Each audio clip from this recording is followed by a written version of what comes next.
Bros, what's going on? This is Squirrely Girl. Be sure to subscribe to my channel if you haven't already, because subscribing makes you feel good. This is Michael Cloud. He's a representative in Texas. He's from Louisiana. And he has a new fan that's from Alabama. Me. Michael Cloud is an American politician serving as a member of the United States House of Representatives for Texas's 27th Congressional District since 2018. He is a member of the Republican Party. He was born in Baton Rouge, Louisiana. He's 45 years old. He's got a wife named Roselle Cloud, and they have 3 kids. He graduated from Oral Roberts University in 1997 with a Bachelor of Science in Mass Media Communications. During his time at Oral Roberts, Cloud was on the cross-country and track team. He served as chair of the Victorian County Republican Party from May 2010 to May 2017. In December 2020, Cloud was one of the 126 Republican members of the House of Representatives who signed an amicus brief in support of Texas versus Pennsylvania, a lawsuit filed at the United States Supreme Court, contesting the results of the 2020 presidential election in which Joe Biden prevailed, supposedly, over incumbent Donald Trump. The Supreme Court declined to hear the case on the basis that Texas lacks standing under Article 3 of the Constitution to challenge the result of the election held by another state. During the 2021 storming of the United States Capitol, Cloud was ushered with congressional colleagues to a secure location. Later, video footage of him surfaced where he rejected to wear a mask, which is in violation of House rules. So he's an outlaw. I like him. Cloud was one of the 12 GOP members of the House who voted against H.R. 1085 to award 3 congressional gold medals to the United States Capitol Police who protected the U.S. Capitol on January 6, 2021. In a statement defending his vote, Cloud stated, "I have always stood by and supported our brave law enforcement and still do, but this bill was not truly about that despite its name. Instead of simply being about honoring the Capitol Police who bravely protected the Capitol on January 6, Speaker Pelosi included damaging language that unnecessarily weighs down the bill. The text refers to the Capitol as the temple of democracy. Simply put, it's not a temple, and Congress should not refer to it as one. The federal government is not a god." Amen.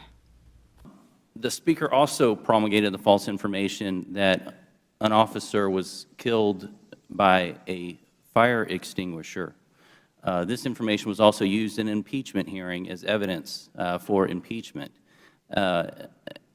It's beyond me why the Speaker would feel the need to lie about either members of Congress or about the officers who serve in our halls. It's tragic for someone serving in that capacity. It is notable that actions regarding January 6th and the incursion at the Capitol have uniformly been condemned by Republicans. We've called for anyone who broke the law to be prosecuted. Are you aware of any House member or House Republican member or Senate member posting bail, raising money for the defense of anyone charged? Is that directed to one of us, sir? Yes, or? to any of you. I'm not aware from the Metropolitan Police Department. Okay, well, I appreciate that. I'm not aware of any either. We know that that's been done on the Democratic side, including the Vice President. Mr. Miller, it seems that no one wants to let you talk today. You mentioned that your initial estimates has been revised as intelligence has played out and been gathered since the event. I was on the plane with a number of people on January 6th and still have the luxury of being incognito sometimes, and so I just asked them as a citizen, just, hey, you were at the event, what happened? And a number of them said what Capitol Police had confirmed in discussions, that there was a distinction definitely between people who came to attend the rally and the spirit and enthusiasm they came with versus people who came with, to quote a Capitol officer, evil intent in their eyes and intent to do harm. I actually had this conversation with a woman when I was walking from the hotel to, well, I was going to the Ellipse, but there was no room there, so I walked to the Washington Monument. But anywho, she said, well, guys, we're in the belly of the beast. And I was like, I know it's weird here. Like, there's a certain spirit, but it's so crazy how you can look somebody in the eye and tell their intentions, because they will look at you and they will smile at you if they are here for the right reasons. And I don't know if it's people that are from here that are bitter, or visitors that are just not here for the same reason we're here. And they just look right through you, or look down, or roll their eyes.